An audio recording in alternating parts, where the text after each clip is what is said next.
خدني معاك. مفيش راجل بيعيط، قلت لك هبعت اخدك، بس خلص ورقك وتيجي تشتغل معايا لبيس. ألف سلام عليك، ألف سلام عليك من الحرقان يا حمادة حبيبي. ده كوسه بقى بصراحه، مش معايا. لا بقى ده كوسه بقى، كوسه انا من كوسه.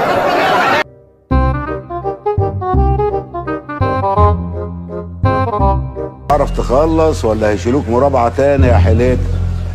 لا هعرف. هنشوف. طب والنبي اب شيل الذكريات دي من دماغي خالص خالص. يا جدع انت بغيب، عيش مع اللحظه. اقول لك مسا مسا رؤوف تقول لي مسا ابراهيم. مسا مسا رؤوف. مسا مسا يا ابراهيم، مسا مسا. ايوه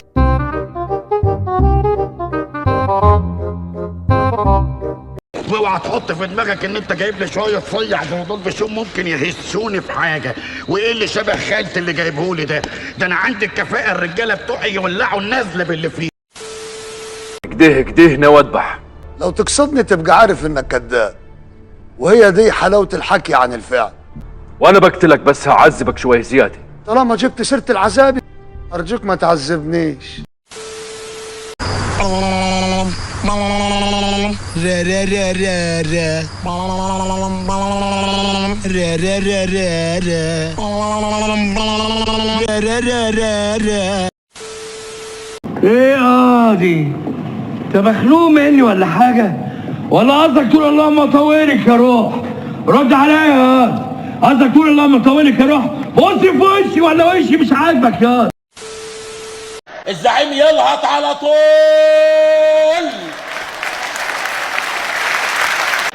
انما احنا ولاد كلب، احنا بندقق زعماء وبنعطل عليهم. ضحكت لي دلوقتي، انا عارف انك خسرت كتير، انا عارف والله، بس معلش اهدى، مش مستاهل والله، ما تعيطش كده.